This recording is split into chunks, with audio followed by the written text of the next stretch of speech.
Hello guys, all in one education channel में मैं आपका वेलकम करती हूँ। आज हम आपके लिए लेकर आए वृक्षारोपण पर निबंध और इजी लैंग्वेज में। मुझे कमेंट में लेते कि मैम प्लीज़ आप थोड़ा इजी लैंग्वेज में और लाइए, तो मैं छोटा स्वीट और बहुत इजी लैंग्वेज में लाई हूँ। लेकिन बच्चों, हमें थोड़ी तो हिंदी अच्छी लिखनी होगी। हम तुम हमारा आपका नहीं लिख सकते।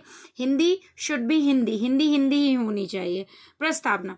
हमारे देश में ही नहीं अपितु पूरे विश्व में ही वृक्षों का विशेष महत्व है, क्योंकि अगर वृक्ष है तो हम हैं। वृक्ष ही प्रकृति की महान शोभा के भंडार हैं। वृक्ष ही मनुष्य, पशु, पक्षी, जीव जंतु आदि के आधार हैं। वृक्षों के द्वारा ही सबके स्वास्थ्य की रक्षा होती है, स्वास्थ्य की सॉरी। तो अगर वृक्ष है तो सबके स्वास्थ्य की क्या होती है, रक्षा होती है। चलिए वृक्षारोपण का महत्व देखते हैं। वृक्ष मनुष्य और जीव जंतुओं को प्रत्यक्ष तथा अप्रत्यक्ष तरीके से विभिन्न प्रकार से प्रभावित करते हैं। वृक्ष जीवों को प्राणवायु ऑक्सीजन प्रदान करते हैं तथा जहरीली गैसों को सोख लेते हैं, खुद ले लेते हैं। वृक्ष फूल, जड़ी बूटियां जीव जंतु को आश्रय भी प्रदान करते। तो कई सारी ऐसी चीजें जो हमें सिर्फ कहाँ से मिलती है, वृक्षों से प्राप्त होती है। तो ये हमारे लिए बहुत ज्यादा जरूरी है।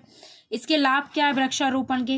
वृक्षारोपण में लगाए पौधे जब वनों का रूप ले लेते हैं तो वन हमें कई तरीके से लाभ पहुंचाते हैं। वनों से हमें भवन निर्माण की सामग्री मिलती है, जैसे लकड़ी। वृक्षों से हमें फल मिलते हैं, गोंद मिलती है, कत्था, रबड़, बहुमूल्य लकड़ियां जैसे चंदन की लकड़ियां, कोयला आदि बहुत अधिक मात्रा में हमें प्राप्त होता है। चलिए अगला देखते हैं। वनों के कटने से क्या हानियां होती है? वृक्ष प्राकृतिक संतुलन बनाए रखने में प्रमुख कारक है।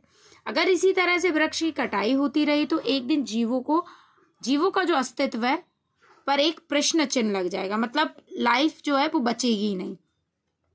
उपसंहार। वृक्षारोपण हमारे राष्ट्र की अनिवार्य आवश्यकता है। देश की समृद्धि में वृक्षों का भी महत्वपूर्ण योगदान है। इसलिए हम राष्ट्र के हर नागरिक को अपने राष्ट्र के लिए वृक्षारोपण करना ही चाहिए। ये रहा हमारा पूरा ऐसे बहुत इजी लैंग्वेज में। इसमें हमें वृक्षों के बारे में लिखना है बेटा कि वृक्ष का क्या महत्व है, क्यों जरूरी है और हमें कैसे उसे बचाना चाहिए।